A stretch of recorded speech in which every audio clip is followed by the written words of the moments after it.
depuis septembre 2021, IPUS Afrique déploie le système de transport intelligent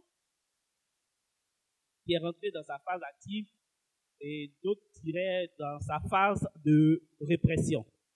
C'est comme ça qu'on a découvert tous la chose.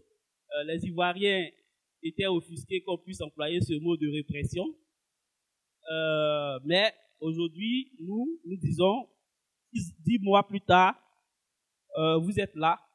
Est-ce que vous pourrez naturellement nous faire le point depuis le déploiement, mais avant, les Ivoiriens qui ne connaissent pas, qui puissent, voudraient bien, qui puissent en tant que personnalité morale, quel est votre statut et quelles sont vos missions? Merci pour l'invitation. Je voudrais tout de suite rassurer le président. Si j'avais su que je venais donc au poteau pour me faire fusiller, j'aurais apporté le drapeau blanc. Je voudrais vous remercier pour donc l'opportunité que vous nous donnez. Profitez de l'occasion, vous l'avez signifié en entame de cette manifestation. Nous sommes en saison des pluies et comme vous savez, nous avons tous été endeuillés il y a cela 2 jours. Je voudrais respectueusement m'incliner sur les personnes qui sont décédées et profiter de l'occasion de cette tribune pour vraiment lancer un appel à tout le monde à la prudence sur les routes, à prendre un certain nombre de précautions avant de prendre la route dans cette saison des pluies. Vous savez, qu'IPUX Afrique est né donc d'une volonté donc d'un échange sud-sud d'abord, d'un échange sud-sud. Donc, comme vous l'avez dit, j'ai été au Brésil pendant 5 ans et je me suis rendu compte que ces pays d'Amérique latine ont des modèles qui peuvent facilement s'adapter ici en Afrique. Nous avons structurellement les mêmes types d'économies, des économies basées sur l'agriculture. Nous avons des classes moyennes qui se ressemblent en termes de comportement. Et ils sont arrivés donc à développer des modèles économiques, mais également à mettre en place des solutions technologiques qui tiennent compte de nos réalités. Donc, faiblesse en termes de taux de pénétration de l'Internet, environnement numérique qui n'est pas encore au niveau des pays dits développés. Et donc, nous avons fait ce pari d'essayer de mettre en place ces solutions liées à la mobilité qui ont marché dans ces pays. Je prends un exemple, São Paulo où j'étais, c'est 21 millions de véhicules au niveau de São Paulo à l'époque. C'est la 2e flotte d'hélicoptères au monde après New York. Donc c'est des écosystèmes en termes de mobilité qui nous offrent des solutions qui peuvent s'adapter. Donc aujourd'hui, IPUX Afrique est une société de droit ivoirien, j'insiste, au capital donc de 1 milliard de francs CFA, donc dirigé par moi-même et un comité de direction composé à 100% de jeunes Ivoiriens, avec 700 collaborateurs directs et à peu près 1000 indirects qui travaillent donc à développer des solutions technologiques appliquées au secteur des transports en Côte d'Ivoire depuis 2014. D'accord. Alors, depuis 2014, vous avez fait votre entrée sur le marché ivoirien en collaboration avec l'État de Côte d'Ivoire sur un appel d'offres qui vous confiait le développement des systèmes de gestion intégrés. Est-ce qu'aujourd'hui, on peut dire que cela a été une réussite au point de vous confier le développement d'un nouveau système STI? Bon, je dirais, je ne vais pas tomber dans l'autosatisfaction parce que c'est pas mon éducation, c'est pas ma façon de procéder, mais je dirais avant KIPUX et après KIPUX. Alors, avant KIPUX, nous tous avons eu à faire le parcours pour obtenir le permis de conduire. Et je pense qu'à l'époque, si je ne m'abuse, il fallait se lever à 5 heures du matin, réserver un caillou dans la file. Je pense que tout le monde a eu cette expérience. Il y avait un seul centre d'enrôlement pour toute la Côte d'Ivoire qui n'était pas loin d'ici d'ailleurs, hein, sur le boulevard Latry. Il y avait un autre centre pour l'intérieur du pays qui était à Yamoussoukro et un autre à Mont, donc maximum 3 centres. Aujourd'hui, nous sommes à 30 centres de gestion intégrés repartis sur l'ensemble du territoire national, qui sont des plateformes où tous les intervenants dans la chaîne de traitement donc de ces documents administratifs se retrouvent. Okay. Donc 30 centres de gestion intégrés. D'ici à la fin de l'année, nous serons à 41 centres, donc en couvrant toutes les capitales régionales. Donc, adossé pour permettre que cette plateforme administrative fonctionne, nous avons mis en place une plateforme technologique robuste qui permet donc d'avoir une gestion en temps réel sur l'ensemble du territoire national et surtout qui a permis de standardiser notre modèle de service.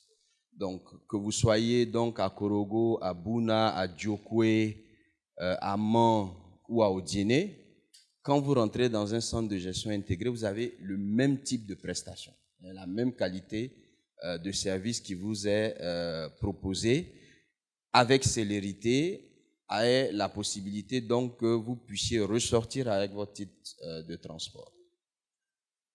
Troisième élément, comme composante de ce système, c'est vraiment la base de données qui est extrêmement importante. Peut-être qu'on aura l'occasion d'en parler. Donc, ça a été de mettre en place cette base de données avec différents registres qui permettent effectivement de capter tout l'environnement du transport routier, mais progressivement d'adresser les questions de mobilité urbaine. C'est un projet ambitieux qui est porté donc par le ministère des Transports. Nous sommes un opérateur technique donc à la disposition du ministère. C'est un projet qui est ambitieux dans toute la sous-région, en tout cas ouest africaine. Il n'y a pas de précédent, c'est la première fois que cela est fait. On a pu déployer également un certain nombre de technologies qu'on ne retrouve pas même au niveau continental. Par exemple, la notification des PV, donc des PV par SMS avec des liens qui permettent effectivement de consulter. Donc, l'objectif de tout ça, c'est vraiment de sauver des vies dans un premier temps, de faire baisser les accidents, de permettre à l'ensemble des acteurs de l'écosystème de disposer d'un outil qui va mettre de la transparence, qui va permettre à chacun de savoir ce qui est fait. Vous avez aujourd'hui en France, les PV de contravention n'ont pas la photo, par exemple, sur les PV, mais le ministère a demandé qu'en Côte d'Ivoire, qu'on puisse faire en sorte que la photo et la preuve puissent apparaître sur le PV. Donc un système transparent, interactif, qui va lutter également contre la corruption. Donc on met l'accent sur les moyens de paiement électronique pour les contrevenants. Des plateformes digitales, j'espère qu'on pourra en parler, qui permettent à chaque personne d'avoir son statut.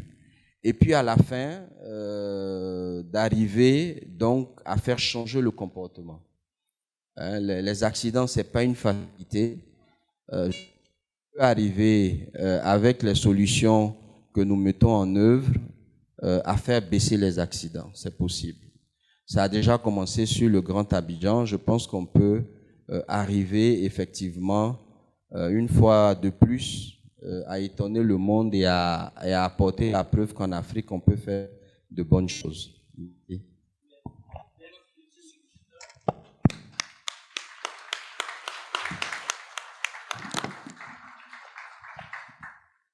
Alors, j'espère que vous avez appris autant que moi. Tout à l'heure, nous allons vous laisser l'occasion de poser vos questions. Mais tout de suite, moi, je suis curieux de savoir. Alors, vous avez évoqué la question du trafic, de la surveillance du trafic routier. La question qui me vient à l'idée tout de suite, c'est les infractions que le système adresse. Combien d'infractions aujourd'hui sont adressées par le système et combien sont activées dans le déploiement depuis septembre 2021? Alors, au titre des infractions que nous devons traiter, donc il y a d'abord notre cahier de charges qui nous demande à terme, parce qu'on est sur un horizon d'une convention de 15 ans, il ne faut pas oublier. Donc, nous devons arriver à gérer au moins 25 types d'infractions routières, 25. Aujourd'hui, à la date d'aujourd'hui, nous sommes capables de vidéo-verbaliser l'excès de vitesse. Okay. Nous sommes capables de vidéo-verbaliser le non-respect donc du feu, donc du stop au feu rouge. Nous sommes capables de vidéo-verbaliser le non-port de ceinture de sécurité. Nous sommes capables de vidéo-verbaliser le téléphone au volant. Sur le téléphone au volant, il faut qu'on avoue qu'on est en train de stabiliser, mais déjà, les équipements radars qu'on a déployés permettent de vidéo-verbaliser le téléphone au volant. Et depuis, donc je pense, le mois d'avril, nous avons lancé la conduite en sens inverse. Mais pas sur l'ensemble des radars, il y a quelques équipements qui sont capables, sur certaines zones qui ont été indiquées par le ministère des Transports, donc de vidéo-verbaliser des personnes qui prennent des contresens. Combien de radars installés depuis là? Alors, à la date d'aujourd'hui, nous sommes à peu près à une 60aine de radars qui ont été mis en place. L'objectif d'ici à la fin de l'année, quand je dis radar, c'est le poteau équipé en fonctionnement. Nous en avons en stock qui sont en train d'être déployés. D'ici à la fin de l'année, c'est d'avoir 200 radars sur le périmètre du projet qui, pour le moment, concerne le Grand Abidjan. Pour le moment. D'accord. Alors, vous venez de lister plus ou moins les infractions qui sont prises en compte par le système. Si un usager contrevenant, contrevenant, il est déjà en faute, comment est-ce que ce dernier reçoit la notification de son infraction? Alors, je voudrais revenir rapidement parce qu'il y a une innovation également qu'on a développée, c'est la vidéo-verbalisation du défaut de visite technique.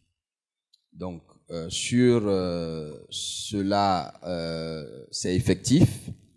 Nous sommes en intégration avec les opérateurs de visite technique. Déjà, ça a été mis en fonctionnement en cours de stabilisation, mais il faut insister sur le fait qu'aujourd'hui, le défaut de visite technique est vidéo-verbalisé en Côte d'Ivoire. Sur la notification, la grosse problématique que nous avions dès le départ, c'est le problème d'adressage.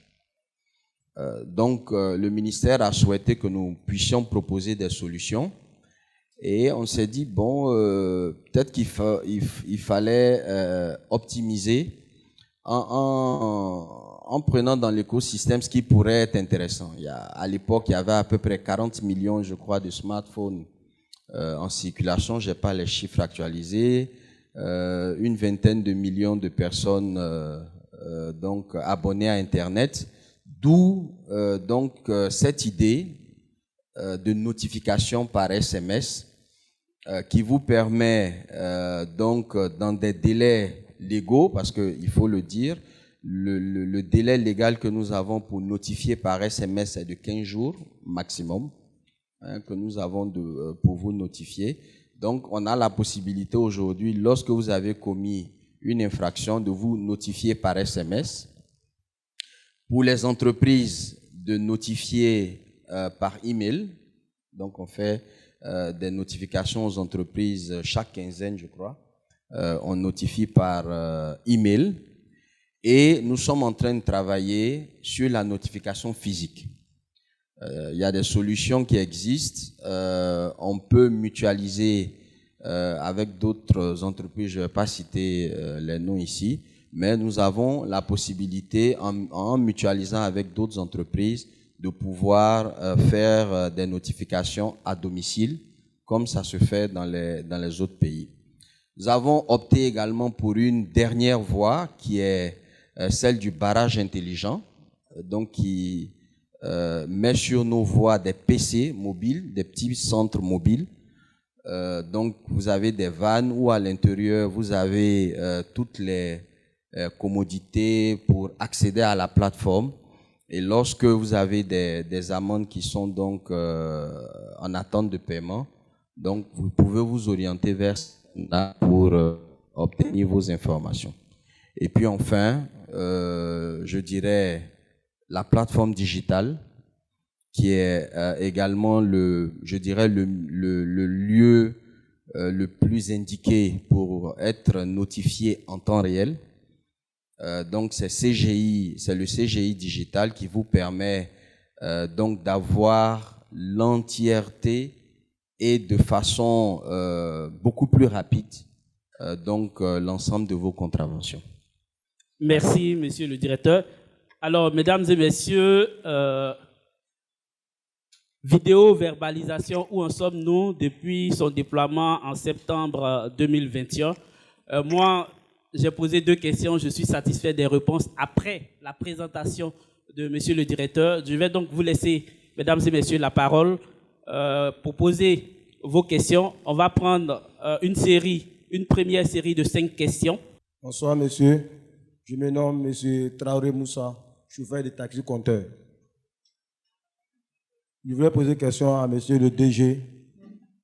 À travers la contravention, vraiment, moi, j'apprécie parce qu'aujourd'hui, ça fait moins d'accidents. Ça, il faut apprécier. Mais ce que nous constatons, à travers les contraventions, parfois, ce que nous constatons, ça vient... Quand tu payes la contravention, on te dit que tu n'as pas encore payé la contravention. Pourtant, tu as déjà payé la contravention.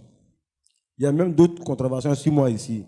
Ce que nous on se dit, hein, on déplace seulement que l'endroit. Sinon, c'est la même contravention que nous recevons. Est-ce que vous comprenez? Parce qu'on a payé la voiture avec un monsieur, on a fait la mutation, on a changé tous les noms. Jusqu'à présent, le monsieur reçoit les contraventions, nous aussi on reçoit les contraventions. Pendant que nous on paye, lui aussi il nous appelle que nous on n'a pas encore fait la mutation. Pourtant on a déjà fait toutes les mutations. Je suis Lamine Koulibaly, journaliste au quotidien Génération Nouvelle. J'ai 3 questions, si on me permet de les poser. Et la première question, monsieur le directeur, c'est de vous demander quel bilan faites-vous de la mise en application de ces systèmes-là à pratiquement près de 10 mois. 1 an, 10 mois, c'est sensiblement la même chose en Afrique. Et la deuxième question, est-ce que ce mode de sanction a changé qualitativement le comportement des usagers de la route? Et ma dernière question, je vais vous demander quel est le degré de fiabilité de ces systèmes. Parce que j'ai sous la main des captures d'écran où des usagers ont reçu des contraventions qui n'étaient pas la leur. Après réclamation, effectivement, j'ai un message aussi où vos services ont reconnu s'être trompés. Est-ce qu'il y a eu des corrections?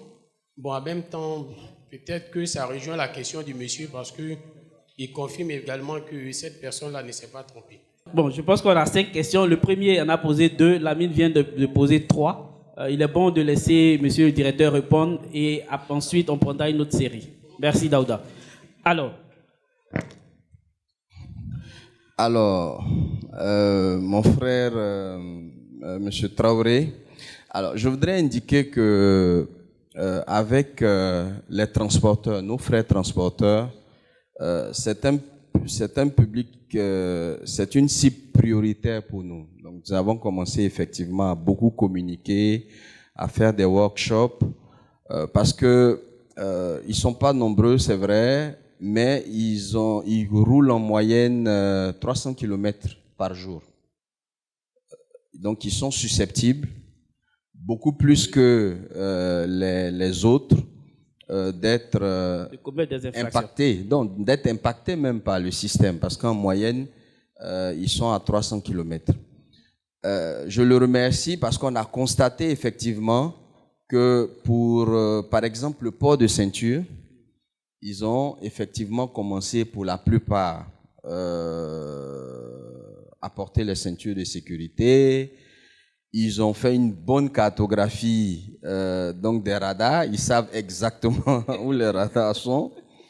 Et ils ont commencé à changer effectivement pour certains de comportements. Maintenant, il y a des questions qu'il faut adresser sur lesquelles nous sommes en train de travailler.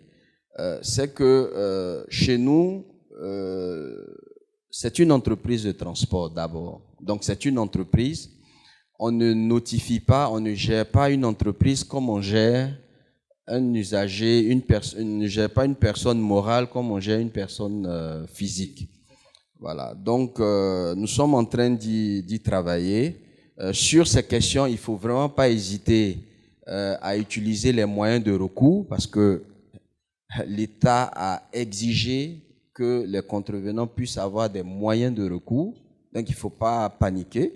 S'il y a des points sur lesquels effectivement vous avez besoin d'éclaircissement, il faut aller sur par mail réclamation.cgim@cgi. Voilà, il faut aller sur le site de réclamation aux adresses qui se présentent. Pour nos frères, il y a beaucoup qui vont sur la chaîne WhatsApp.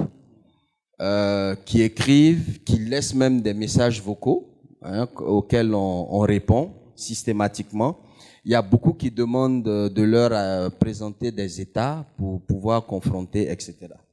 Il y a le centre d'assistance qui est le 1302 où ils peuvent appeler. Donc, chers frères, il ne faut vraiment pas hésiter, lorsqu'il y a des choses que vous ne comprenez pas, de faire une réclamation, d'aller au contact, pour que effectivement on puisse vous donner des explications sur ces questions-là. Moi, aujourd'hui, je peux vous garantir que le double paiement n'est pas possible. On est en intégration sur les paiements mobile money avec les opérateurs habituels de mobile money. Tout le monde sait la traçabilité qu'il y a à ce niveau et surtout le niveau de sécurité qu'il y a sur ces plateformes de paiement. Maintenant, n'hésitez pas à faire une réclamation pour qu'on puisse vous répondre. Monsieur Lamine Koulibaly demande le bilan. Moi, je pense que le bilan, il est à deux niveaux. Le premier objectif de l'État, c'était de faire prendre conscience. Donc, de faire en sorte que ce système-là informe, sensibilise. Et si vous regardez, il y a eu en début d'année 2021 une première phase de notification sans vidéo, sans verbalisation. Donc où on envoyait des messages de sensibilisation pour dire que attention, maintenant votre comportement sur la route peut être tracé, attention, il faut changer. C'était des messages vraiment de sensibilisation. À la suite de cette phase de notification sans verbalisation, le ministère des Transports a lancé une grosse campagne sur la sécurité routière. Je pense que ça a été sans précédent en Côte d'Ivoire, avec une forte implication de toutes les autorités vraiment pour faire la promotion de cette stratégie. Donc depuis le 7 septembre, nous avons lancé donc la phase de répression entre guillemets. Aujourd'hui, donc à fin avril, nous avons passé le cap des 3 millions d'infractions qui ont été remontées. Sur ces 3 millions d'infractions, on est sensiblement au-dessus donc des 3 millions d'infractions. Nous avons un taux de 50% qui passe en contravention. Et ça, je vais expliquer pourquoi. Nous avons un taux qui passe à 50%. Aujourd'hui, nous avons un gros problème, je dirais, sur les plaques d'immatriculation. Beaucoup de véhicules circulent à Abidjan sans plaque d'immatriculation, premier élément.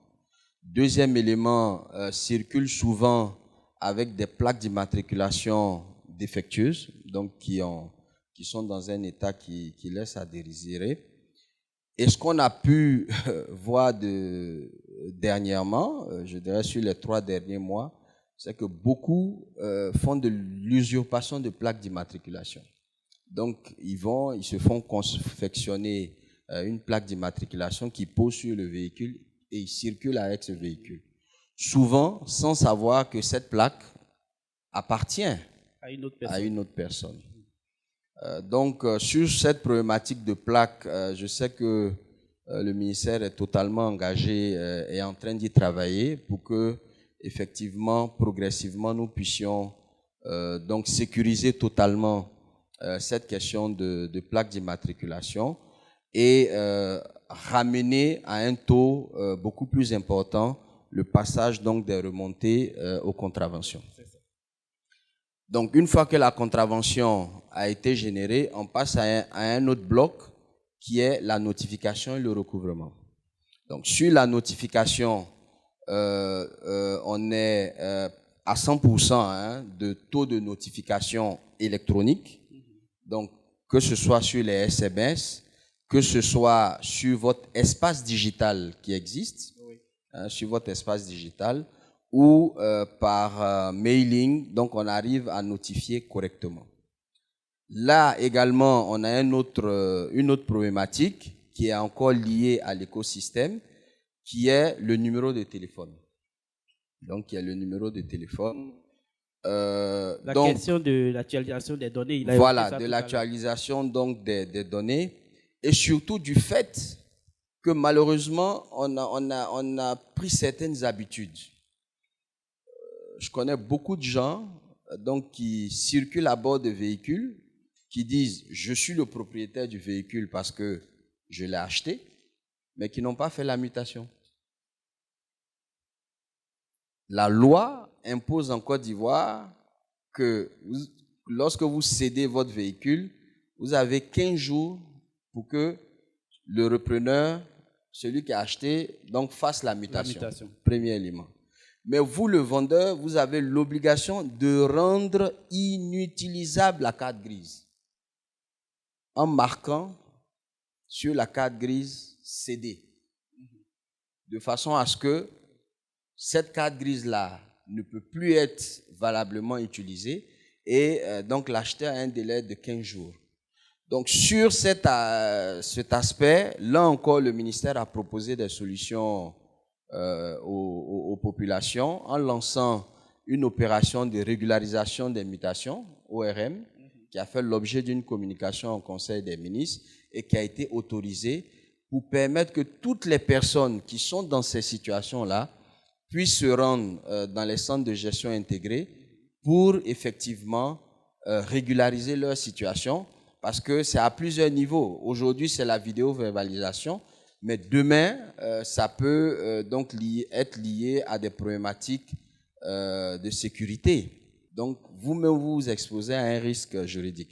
Donc, il y a la question de l'actualisation des données pour lesquelles donc, vous avez la question de la mutation, mais vous avez la plateforme digitale, donc l'appli, le CGI digital, que vous pouvez donc télécharger, oui, actualiser vos informations, donc au niveau de cette appli, vérifier tous les véhicules qui sont encore immatriculés à votre nom. Parce que beaucoup disent, bon, j'ai vendu le véhicule, j'ai signé les papiers, je lui ai remis. Bon, pour moi, il a fait la mutation. Donc, je n'ai pas par derrière vérifié si cette mutation a été faite ou pas. Allez-y donc sur cette plateforme digitale qui est gratuite, téléchargez là sur Apple Store ou sur Play Store et vérifiez vos informations, actualisez vos informations. S'il y a des cas de véhicules qui sont encore à votre nom, inscrivez-vous donc dans le cadre de ces opérations donc de régularisation.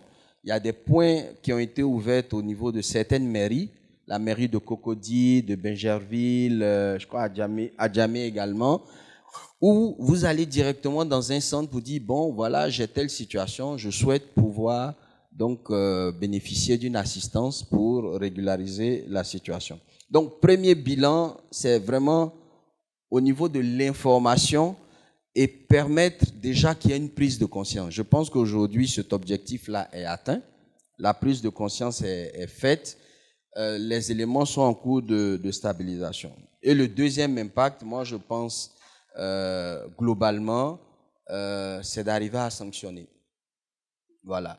C'est d'arriver à sanctionner, à dire à un moment, on a sensibilisé, on a informé, on vous met dans toutes les conditionnalités pour changer de comportement. Alors, si vous ne changez pas de comportement, en ce moment, l'administration vous sanctionne et vous êtes donc en situation où vous devez, entre guillemets, rendre compte. Alors, tout à l'heure, vous avez évoqué la notification. Après la notification, il y a le recouvrement. Donc, cela m'amène à vous poser la question du coût des amendes des contrevenants. À combien est fixé le coût des amendes aujourd'hui? Alors, pour le moment, pour les amendes forfaitaires, donc vous savez qu'il y a deux types d'amendes. Pour les amendes forfaitaires, donc excès de vitesse, autre type d'infraction, vous êtes à 2000 francs. Donc, l'infraction, vous êtes à 2000. Le téléphone au volant, l'infraction est à 10 000 francs. D'accord? Pour les questions documentaires qui sont graves, par exemple, vous savez que quand vous circulez sans visite technique valable, à la réalité, vous êtes en train de commettre un délit. Donc, vous n'êtes pas dans le cadre d'une amende forfaitaire. Et pour cette situation, donc l'administration a mis en place ce qu'on appelle une amende transactionnelle qui va de 25 à 50 000 francs et qui peut vous conduire en fourrière. Voilà. Lorsque le véhicule est interpellé, qui peut conduire à la mise en fourrière parce que malheureusement, beaucoup de drames également sont dus à l'état donc des véhicules qui soit ont des problèmes de pneumatique, des problèmes à un certain niveau qui font qu'effectivement il y a des accidents. Je voudrais, sur le degré de fiabilité, je crois que c'est important. Rapidement. Sur le degré de fiabilité, donc, je dirais que le système dans ses composantes fonctionne bien. Et on a commencé, je voudrais l'indiquer, à travailler là-dessus depuis 2018. Donc, il y a eu une première phase test, 2018-2019. Donc, nous avons vraiment eu le temps de travailler à stabiliser chaque composante de la solution. Cette solution-là évolue dans un écosystème, comme je l'ai indiqué tout à l'heure.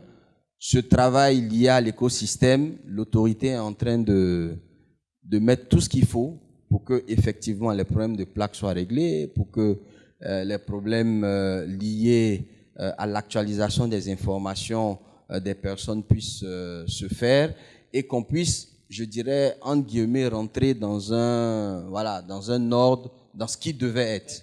Voilà, dans ce qui devait être.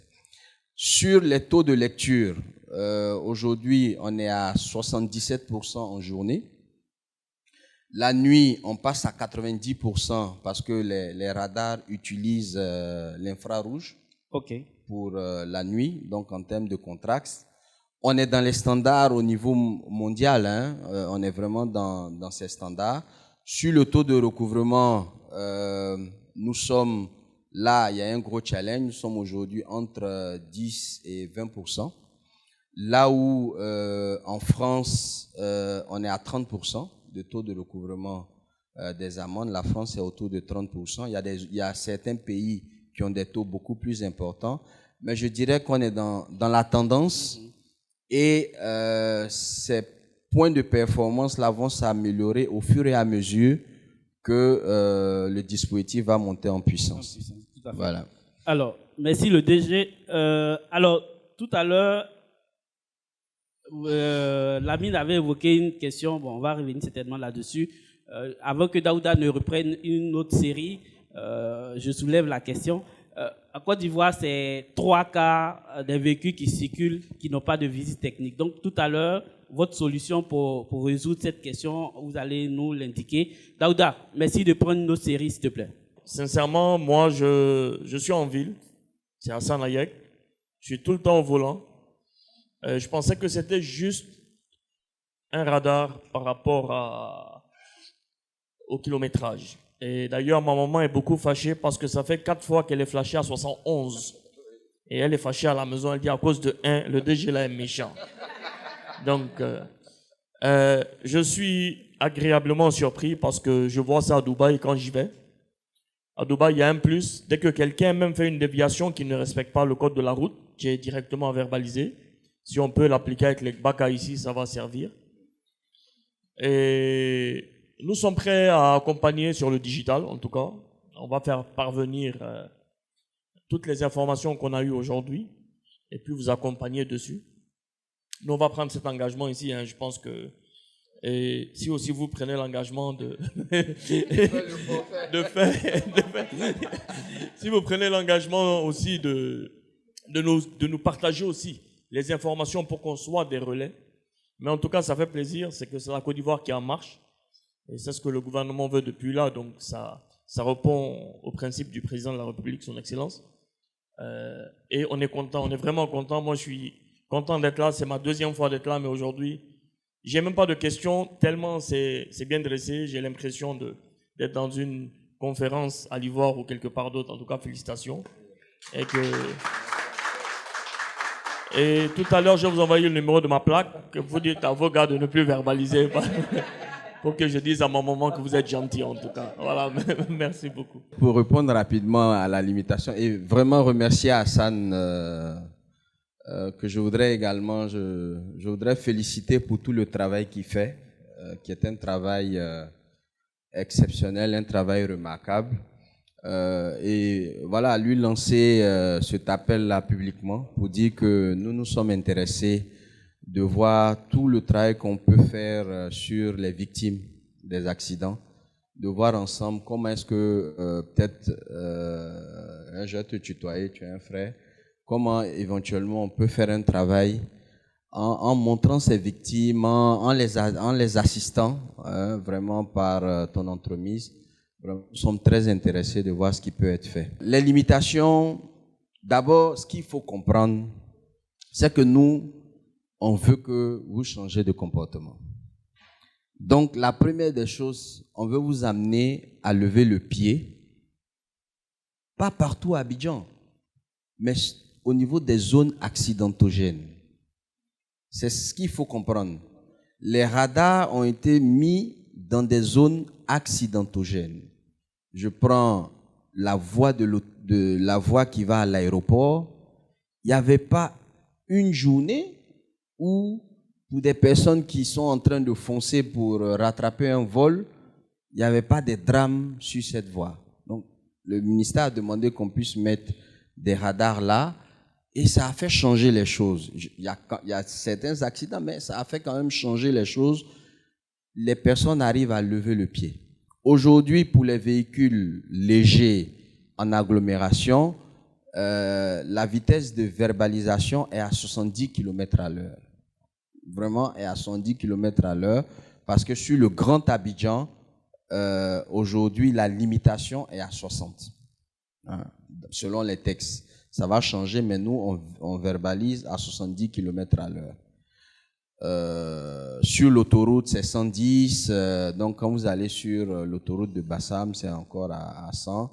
Avec les différentes catégories, ça redescend à 50. Mais vraiment, l'objectif, ça a été de couvrir ces zones accidentogènes et faire de telle sorte que lorsque vous rentrez dans ces zones, la première des choses, vous avez un panneau qui indique votre vitesse. Vous dites, attention, vous êtes en train de rentrer dans une zone de vidéo-verbalisation. Donc, levez le pied, on vous indique votre vitesse. Bon, on vous a dit déjà, on vous a indiqué votre vitesse. Pour vous dire, attention, vous allez être verbalisé à 70. Donc, l'idée, vraiment, c'est de traiter ces zones accidentogènes-là et d'arriver à faire lever le pied dans ces zones. Bonsoir, monsieur le directeur. Monsieur Benjamin Soro de l'Agence ivoirienne de presse. Monsieur le directeur, vous êtes entre 10 et 20% de taux de recouvrement. Je voulais savoir, à cette date, combien vous devrez recouvrer combien a été déjà recouvré et quelles sont vos difficultés de recouvrement? Voilà, bonsoir monsieur le directeur, Malik Sangaré, journaliste. Alors, comme j'ai droit qu'à une seule question, je vais y aller directement. En termes de déploiement de votre dispositif, quel est le taux de couverture au plan national aujourd'hui? Et puis, je voudrais savoir si les engins à 2 roues sont pris en compte par vos machines dans les verbalisations que vous faites, parce que malheureusement, on constate qu'ils sont très souvent acteurs des accidents qu'on rencontre sur nos routes. Merci. Bonsoir, monsieur le directeur. Je suis Yacouba Kone, je suis entrepreneur, propriétaire de plusieurs taxis. Et je suis le DG de la société Sotoc. Ma préoccupation, c'est plus au niveau des entreprises. Parce qu'aujourd'hui, nous, à notre niveau, on a beaucoup de difficultés avec les contraventions. Je paye parfois 2 millions, 3 millions, mais on me dit toujours que j'ai des contraventions à payer. Et tout à l'heure, dans votre prise de parole, vous avez dit que pour les entreprises, on n'envoyait pas mail. Je sais qu'à plusieurs reprises, j'ai essayé par mettre moyen de rentrer en contact avec vos services. Ça a été vraiment difficile. Et parfois, mes taxis sont bloqués plusieurs jours pour des contraventions que je paye qui ne finissent pas.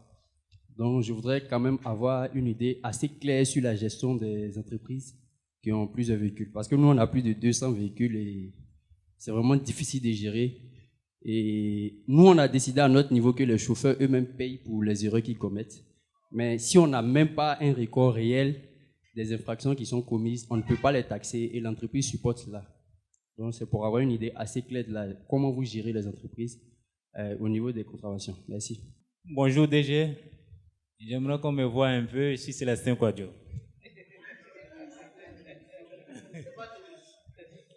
Bien. J'aimerais savoir, DG, c'est une question qui complète celle de mon confrère tout à l'heure.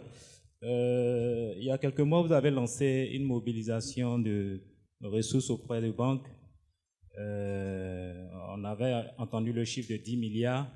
Où en sommes-nous avec cette mobilisation auprès des banques? Je pose la question parce que tout récemment, il y avait assez d'opérateurs économiques qui étaient à Abidjan dans le cadre du Africa CEO Forum. Donc, je pense que les choses ont bougé de ce côté-là. La deuxième question, c'est au sujet de la fourrière. Les travaux ont été lancés récemment sur l'autoroute du Nord. Où en sommes-nous? Où en sommes-nous véritablement ce projet-là? Merci. Alors, on a nos questions. On commence par Benjamin Soro. Monsieur le directeur. Ouais. Combien vous devez recouvrer et quelles sont vos difficultés de recouvrement? Ok. Alors, je voudrais préciser que notre business model est assez innovant parce que pour l'ensemble du dispositif, l'État nous paye un loyer. Donc, l'État n'a pas voulu qu'on puisse faire la course aux amendes et qu'en faisant cette course aux amendes, on se retrouve en fait dans une démarche purement commerciale, mercantile. Donc, nous avons un loyer donc que l'État nous paye de façon mensuelle et donc nous travaillons à faire un recouvrement qui s'inscrit donc dans le cadre de mobilisation de ressources non fiscales. Alors, je vous ai dit qu'on est autour de entre 10 et 20% de recouvrement. Aujourd'hui, en moyenne, on est autour de 200 à 250 millions par mois. Voilà. Je suis transparent, c'est des chiffres qui existent. Donc, si vous mettez ça dans le moule en disant que c'est 10% de ce qui devait être collecté, vous avez donc une idée de l'objectif. Les difficultés, c'est vraiment tout ce qui est lié à la conduite de changement. Je pense qu'il faut, et c'est un peu l'objectif de notre présence ici aujourd'hui, et je remercie vraiment l'association pour l'invitation, il faut qu'on explique et qu'on sensibilise véritablement les populations. Et il ne faut pas jouer avec une contravention, parce qu'il peut y avoir un volet judiciaire. Vous savez que dans les pays développés, on fait très attention à ces questions de contravention, parce que ça peut aller jusqu'à une comparution devant un tribunal de Saint-Police avec même la possibilité de saisie de vos comptes. Donc déjà, il faut prendre au sérieux la contravention et avoir un comportement qui fait que vous n'avez pas de contravention. Ça, c'est déjà la première des choses. La deuxième des choses, c'est que beaucoup ne croyaient pas en l'effectivité du système. Beaucoup n'y croyaient pas. Et ils sont très souvent surpris de voir que effectivement leur comportement sur la route a été tracé, que non seulement ce comportement a été tracé, mais que toutes les preuves et les évidences de ces infractions-là sont disponibles. Donc, c'est vraiment une prise de conscience pour amener les populations donc à changer d'attitude, à changer de comportement sur la voie et à accepter le fait qu'aujourd'hui, ce système est une réalité. Il est dans notre quotidien et il est là avec toute la transparence. Vraiment toute la transparence qu'il peut donner. Pour M. Malik Sangaré, le déploiement, aujourd'hui, nous sommes au niveau du Grand Abidjan, donc des limites du Grand Abidjan, donc sur toutes les communes du district d'Abidjan, on est sur ce périmètre. La vidéo-verbalisation est prévue pour être étendue à d'autres axes, notamment l'autoroute du Nord, l'axe de l'Est, la route de l'Est qui est une route accidentogène, la route de l'Ouest, donc la route de Daloa, le tronçon entre Boaké également et Ferké avec Boaké qui est prévu au niveau de la vidéo-verbalisation. Mais pour le moment, et je comprends nos autorités, nous sommes au niveau du Grand Abidjan en train donc de stabiliser, de faire ce travail qui produit des résultats parce que l'État a annoncé déjà pour l'année dernière une baisse des accidents au niveau du Grand Abidjan de 43%. Donc ça a commencé effectivement à donner des résultats. Et je pense que ça s'applaudit, 43% de baisse quand même. Ouais. Les engins à 2 roues sont verbalisés. Je vous confirme que les engins à 2 roues sont verbalisés. Sur la notification des engins à 2 roues et 3 roues, on a le problème d'immatriculation. Beaucoup de ces véhicules, de ces motos et de ces tricycles ne sont pas immatriculés, n'ont pas de plaque d'immatriculation. Donc, ils sont beaucoup plus traités dans le cadre des barrages intelligents que nous déployons sur certains axes avec mise en fourrière de ces véhicules. Je vous dirais même que technologiquement aujourd'hui, les radars ont même la possibilité de verbaliser le non-port de casque. Mais on n'est pas encore arrivé parce qu'on a ce problème d'immatriculation des engins à 2 roues et à 3 roues. Sur les taxis, chers frères, on a cette problématique que j'ai dit tout à l'heure.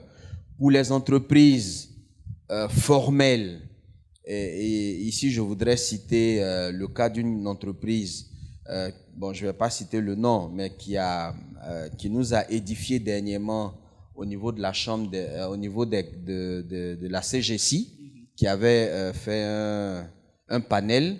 Cette entreprise est arrivée à partir de la plateforme e-service.cgi.ci à avoir la totalité de la flotte. Il y a certains véhicules même qu'ils avaient cédés, pour lesquels ils ont pensé que les mutations avaient été faites, mais qui étaient encore à leur nom. Donc, e-service.cgi.ci, cette entreprise a activé son compte, a eu accès à toutes les informations, a mis en place un comité interne donc pour suivre tous les comportements, donc les contraventions qui tombent de la flotte, qui interpellent les chauffeurs, puisqu'ils savent que tel véhicule à tel jour était conduit par tel chauffeur. Ils ont commencé à faire des formations de sécurité préventive.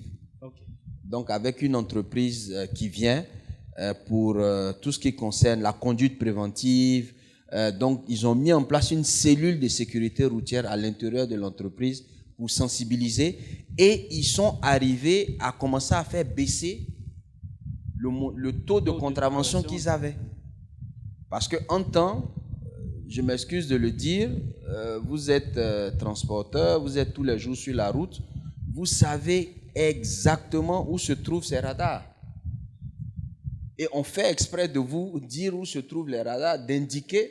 On est même en train de travailler sur la signalisation. On va mettre très bientôt, on va déployer beaucoup de panneaux qui indiquent, comme dans les pays développés, zone de vidéo-verbalisation pour amener les gens à changer de comportement. Donc, chers frères, vraiment, je pense que peut-être après les échanges, nous pourrons, on pourra discuter pour qu'on puisse vous indiquer vraiment toutes les voies que vous avez pour non seulement contrôler votre flotte et arriver effectivement à faire changer le comportement de vos chauffeurs sur la route. Dernière question, mobilisation des ressources. Je voudrais vraiment profiter de ce micro pour remercier tous nos partenaires financiers. Nous avons vraiment l'appui de tous nos partenaires, des banques qui nous accompagnent, de d'autres investisseurs qui nous accompagnent. Donc, je voudrais vous rassurer, la mobilisation des 10 milliards a été effective. Nous avons pu effectivement lever les 10 milliards en totalité. Sur la fourrière, nous avons avancé. Vous savez que ce genre de projet, parce que ça va être la plus grande fourrière d'Afrique de l'Ouest sur une superficie de 5 hectares.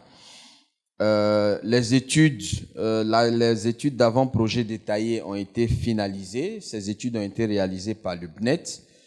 Ça a fait l'objet d'une restitution dans le courant du mois de février, je crois début mars. Ils sont maintenant dans les études d'exécution, donc vraiment le détail du détail. Et on espère, d'ici au mois de juillet-août, pouvoir démarrer effectivement les travaux. Voilà ce que je pouvais dire sur donc la fourrière.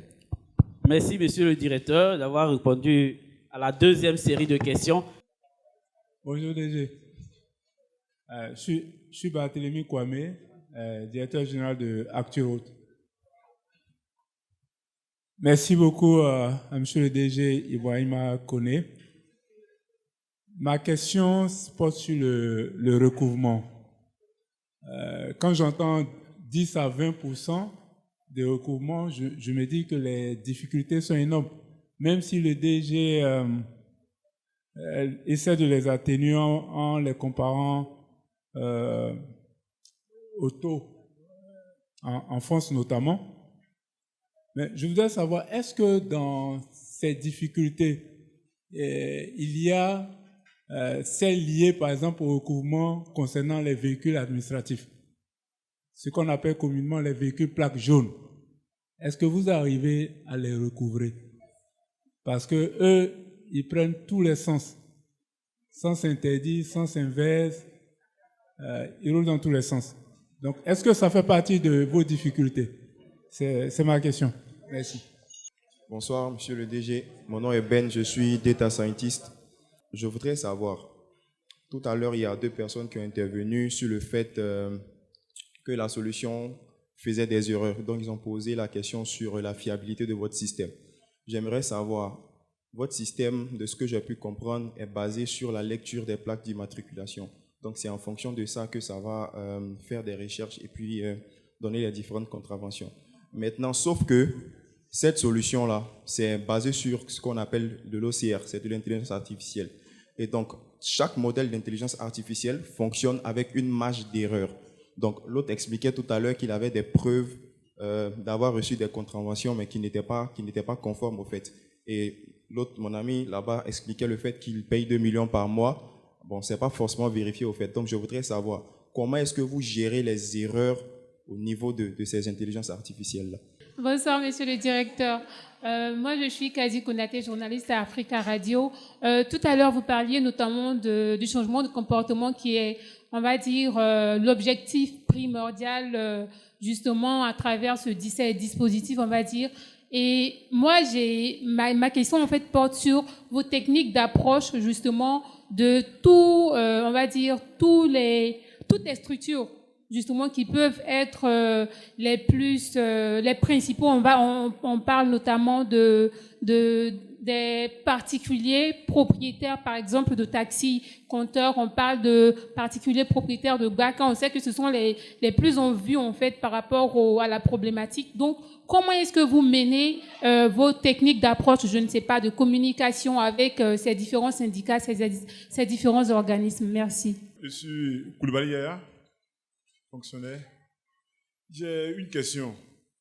Je voulais savoir quel est le rapport que le QPUS entretient avec la société qui fait la confection des plaques d'immatriculation. Parce qu'il y a un véritable problème. Les gens font les plaques d'immatriculation et ils n'arrivent pas à avoir un an, sur un an parfois. Alors que le QPUS travaille qu'à partir des plaques d'immatriculation. Ma deuxième question, ce n'est pas long, hein. Voilà. C'est les agents. Souvent, il y a des embouteillages et l'agent se place, il fait la régulation en lieu et place des feux tricolores. Quel est le traitement qui est infligé aux usagers en ce moment? Ok. Merci. Merci Daouda. Alors, Okay. on laisse la parole Voilà. à monsieur le directeur. Donc, merci à Barthélemy pour sa présence en plus. Hein. Nous sommes ensemble au niveau de l'Association ivoirienne pour le développement des systèmes de transport intelligents. Et on connaît tous son engagement pour les questions de mobilité, de technologie. Il est précurseur de beaucoup de choses en Côte d'Ivoire. Donc, merci Barthélemy pour ta présence. Alors, sur les véhicules administratifs, je voudrais dire que ces véhicules aujourd'hui sont vidéo-verbalisés. Et ça, le ministère des Transports a insisté là-dessus et nous travaillons en étroite collaboration avec le BGVA, qui est le bureau donc, de gestion des véhicules administratifs. Donc, ces véhicules sont vidéo-verbalisés. Je vous confirme que ces véhicules sont vidéo-verbalisés.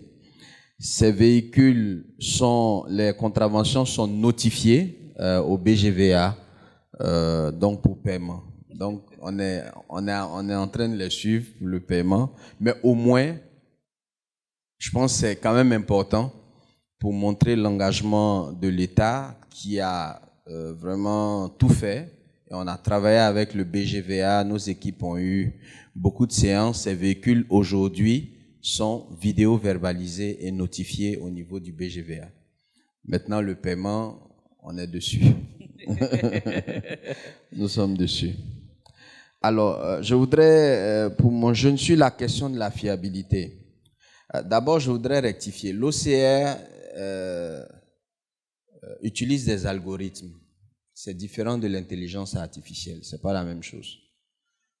La question d'intelligence artificielle, dans l'exploitation de ces données et dans l'aspect analytique, peut intervenir.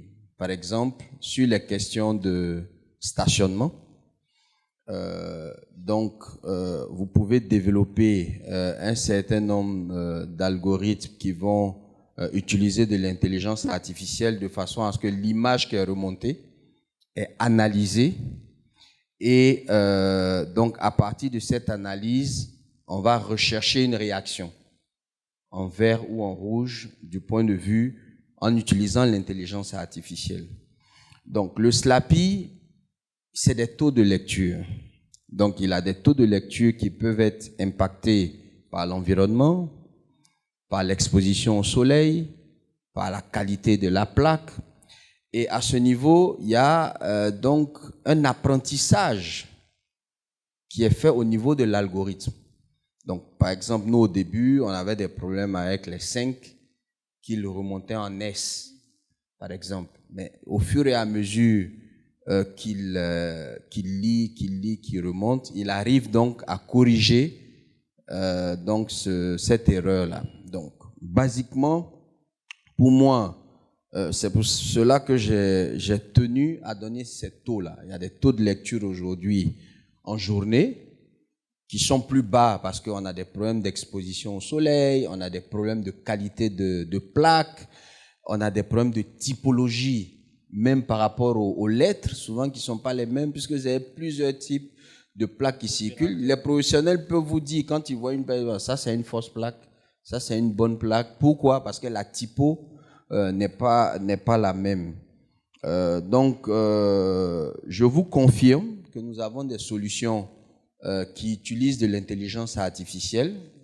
Vous allez voir que, par exemple, les radars que nous avons déployés ont des petits OS à l'intérieur et ont des modules en 3G, 4G pour pouvoir remonter ces images. Donc, il y a un traitement qui est fait à l'intérieur même de l'équipement avant de remonter l'information au niveau de la plateforme technologique. Donc, je vous rassure sur le fait que on est, en tout cas, dans les tendances mondiales, on n'est pas en deçà des taux de lecture qui se font au niveau mondial. On a un niveau de fiabilité du système qui, pour moi, va s'améliorer au fur et à mesure que l'écosystème lui-même va évoluer, parce qu'il est beaucoup dépendant de l'écosystème. Aujourd'hui, on lui a dit détecte l'infraction, il détecte. Remonte l'infraction pour qu'elle soit traitée, il le fait. Le système le fait. Notifie, il notifie. Fait que quand le paiement est fait, on puisse faire des réconciliations. Donc, il le fait. Donc, dans ses fonctionnalités, il n'a pas de problème. Maintenant, il faut qu'on travaille à ce que l'écosystème lui permet d'avoir un niveau de fiabilité au-delà, en tout cas, de la moyenne. C'est ce que nous sommes en train de faire. Madame Konaté de Africa Radio, que je salue également, qui est un peu aussi notre maison. Je voudrais dire que oui, nous sommes dans une approche vraiment de terrain. Nous avons eu beaucoup de workshops, notamment avec le Haut Conseil des transporteurs routiers. Nous avons eu des échanges également avec les différentes associations de taxis, de transporteurs, parce que nous sommes conscients qu'il faut traiter de façon spécifique la coopération des transporteurs. Comme je l'ai dit, elle est beaucoup plus exposée à cette question de vidéo-verbalisation, parce que vous avez un taxi qui fait en moyenne 300 km par jour. Ils sont tous les jours sur la route, ils ont des challenges, mais par rapport à eux-mêmes, l'organisation, ils ont besoin qu'on puisse les accompagner. Vous voyez, aujourd'hui, un véhicule de taxi, un véhicule de transport peut avoir 3 chauffeurs, 4. Donc, le propriétaire lui-même a besoin d'avoir des moyens qui lui permettent de contrôler sa flotte, de pouvoir contrôler les chauffeurs qui sont sur ces véhicules. Oui. Les chauffeurs également ont des attentes parce qu'aujourd'hui, ils veulent pouvoir être à la CNPS, ils veulent pouvoir être sécurisés. Donc, il y a vraiment toute une problématique autour de cette question-là. Et en tout cas, nous sommes ouverts, nous sommes à la disposition de nos frères, de nos parents, de nos partenaires. Les transporteurs sont nos partenaires, ils ont été nos partenaires de toujours, pour les amener effectivement à intégrer cette question de vidéo-verbalisation. Et comme ils ont commencé à faire, à changer de comportement, sur la question de la ceinture de sécurité, tout le monde en parle. Aujourd'hui, quand vous montez dans un taxi, que vous êtes devant, systématiquement, ils vous disent « mettez la ceinture ». Maintenant, il faut qu'on travaille sur les questions de vitesse pour amener à réduire la vitesse. Il faut qu'on travaille à ce qu'il soit organisé. Et à ce niveau-là, on est en train de réfléchir à mettre en place un registre particulier pour les taxis.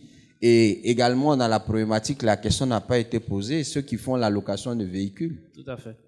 Voilà, ceux qui font la location de véhicules, lorsque vous êtes sur les concessionnaires qui sont organisés parce qu'il y a des textes qui réglementent la location de véhicules. Avec ceux-là, on n'a pas de problème. Ils savent quand le véhicule est notifié, ils savent comment faire payer, etc. Parce qu'il y a des contrats, il y a des clauses, il y a une police d'assurance spécifique qui est prise, etc. Mais quand un particulier dit, bon, j'ai 1 ou 2 véhicules, ou j'ai un parc de vente de véhicules, et je me lance dans la location de véhicules, sans pouvoir voir quelle est la réglementation qui est autour, mais quand la vidéo-verbalisation arrive dans ça, il est confronté à un problème. Parce que, à la base, il est rentré dans un secteur qui est réglementé, il ne fait pas l'activité en fonction de cette réglementation, et la vidéo-verbalisation arrive.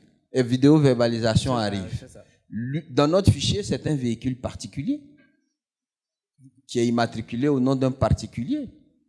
Vous voyez, donc ce genre de problématique nécessite vraiment qu'on puisse communiquer énormément, qu'on puisse avoir des workshops avec les différentes parties prenantes pour que les choses se passent bien.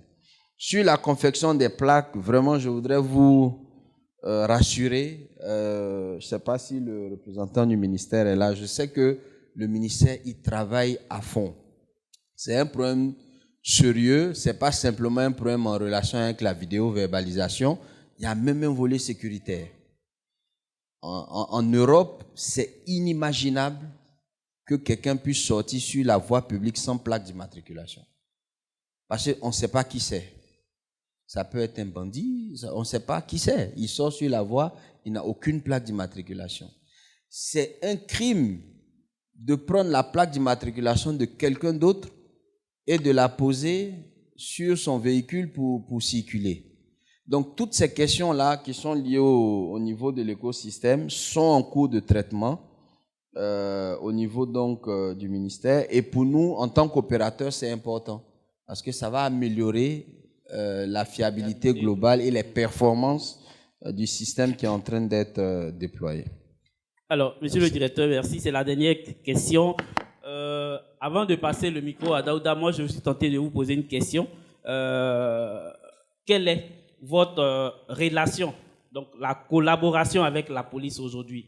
Jusqu'à quel niveau la police nationale elle, est impliquée dans le déploiement de ce système? Non, la collaboration avec nos forces de police est essentielle. Dans notre process, dans notre workflow de gestion donc de vidéo-verbalisation, ce sont des agents de police qui, en fin de traitement, verbalisent. Donc, quand vous allez dans le centre de gestion intégrée de la mobilité, ce sont des agents de police qui, devant des écrans, nous ne faisons que le processus opérationnel pour leur envoyer les évidences et ce sont ces policiers qui verbalisent. Lorsque vous prenez un PV de contravention, vous avez le code du policier qui vous a vidéo-verbalisé, qui est marqué, et en cas de réclamation, c'est à ce policier-là que vous faites la réclamation. Donc la police est au cœur. Nous travaillons étroitement avec nos autorités policières que je voudrais vraiment remercier ici. Nous sommes en train de voir comment étendre la question du contrôle intelligent de façon à ce que cette procédure de vidéo-verbalisation par la preuve de la photo ou de la vidéo avec la possibilité de paiement électronique puisse être étendue au contrôle sur toute la voie, de façon à ce que si demain vous commettez une infraction et que vous êtes pris par un policier, il puisse disposer d'un terminal qui va lui permettre donc de verbaliser, de prendre la photo de l'évidence, donc de l'uploader, et puis de vous notifier cela avec un lien par SMS, de façon à ce que dans les délais légaux, vous puissiez vous acquitter de l'intervention. Merci. Voilà. Alors, dernière série, Daouda, la toute dernière. Bonsoir DG, moi c'est Ngoro Ilouich. J'aimerais demander, est-ce que la contravention prend en compte les sociétés publiques comme la SOTRA? Parce que je vois souvent des bus qui n'ont pas d'immatriculation. Mais comment, si le système est basé sur l'immatriculation, comment verbaliser ces genres de véhicules? Bonsoir, monsieur le directeur. Je suis Marion Jadou de la MTN Academy. Donc, ma question est de savoir à quel moment vous êtes rendu compte que vous teniez quelque chose. Quel a été votre déclic pour lancer Kipus? Rebonsoir, monsieur le directeur. Alors, moi, ce que j'aimerais savoir, c'est est-ce que Kipus s'arrête juste à l'étape de verbalisation ou est-ce que vous allez au-delà? C'est-à-dire que s'il y a un véhicule qui passe tout son temps à faire des infractions, est-ce que vous restez juste à verbaliser ou à un moment donné, le véhicule part en fourrière, on retire le permis et tout? Merci, Daouda. La question de la Sotra, c'est une, comme on dirait quand on était jeune, c'est une violente question. Parce que la Sotra, c'est une société donc publique, le DG est un grand frère, est un aîné. Donc nous y travaillons. Si vous avez remarqué, les derniers bus de la Sotra, qui sont en tout cas sur la ligne de Bassam, ont été immatriculés, ont des plaques d'immatriculation. Et je sais que le DG est en train d'y travailler pour qu'effectivement nous arrivions à avoir des bus qui ont une plaque d'immatriculation. Mais nous avons eu des séances de travail avec eux. C'est vrai que ces bus-là n'ont pas de plaque, mais ont des références qui permettent d'identifier le véhicule et de savoir à quel centre de rattachement il se trouve. Mais effectivement, nous sommes en train d'y travailler avec la Sotra et j'ai bon espoir que, en tout cas très prochainement, l'ensemble donc des bus de la Sotra auront une plaque d'immatriculation, en dehors même de la question de la vidéo-verbalisation. Sur la question de ma jeune sœur, bon, je pense que le déclic est venu d'abord vraiment de notre volonté. Il n'y a pas que moi, nous sommes un groupe de jeunes. Cette société a une moyenne d'âge de 35 ans, nous sommes jeunes. Nous avons un comité de direction, comme vous pouvez le voir, qui est également très jeune, d'apporter vraiment des solutions aux questions de transport. Vous avez beaucoup d'entreprises qui disent « oui, je suis dans le numérique, je propose des solutions », mais c'est souvent des solutions qui ne touchent pas au quotidien des populations et on a l'impression que le numérique est loin de nos réalités. La question de la mobilité, la question de la sécurité routière sont des questions qui touchent au quotidien des gens, qui que vous soyez dans la société, que vous soyez au plus haut niveau comme au plus bas de l'échelle, vous êtes amené à vous déplacer, vous êtes amené à être confronté à des problèmes de mobilité. Donc le déclic est parti de là. J'ai eu ma petite expérience en Amérique latine. J'ai vu qu'il y avait donc des choses qu'on pouvait appliquer ici sans pour autant simplement copier, mais s'inspirer de ce qu'ils font et définir un modèle qui pouvait être viable ici. Et on a été surpris de voir que, mais en fin de compte, ça a été un échange. Donc, eux, ils nous ont apporté des choses. Nos équipes également leur ont apporté des choses. Il y a des solutions qui ont été développées là-bas à partir de l'expérience d'ici. Et on s'est mis vraiment dans une optique de coopération sud-sud. Donc, simplement, c'est vous dire, en tant que jeune, il faut avoir à l'esprit cela.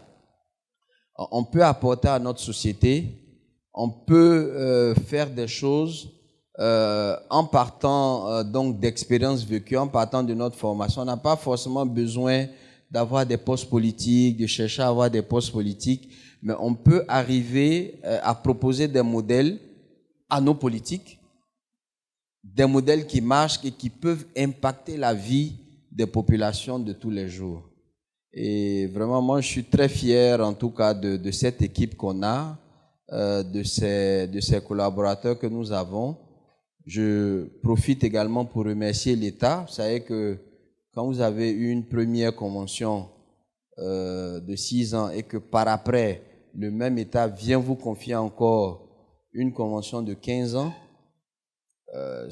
la responsabilité est vraiment forte et je pense qu'ils ont vu quelque part cette passion que nous avons tous pour régler ces problèmes de mobilité, ces problèmes de transport. Sur le dernier point, c'est vraiment la perspective. Aujourd'hui, la continuité de la sanction, c'est la fourrière. Donc clairement, vous avez la fourrière, on fait l'enlèvement et on vous met en fourrière. Mais d'ici à 2 ans, nous avons un projet que nous avons dénommé Mobility by Kipux, qui est un projet à la réalité de Big Data. Parce que nous avons des équipements qui collectent énormément de données, qui sont sur la voie. Nous avons eu plus de 25 millions ou 30 millions de passages qui sont enregistrés.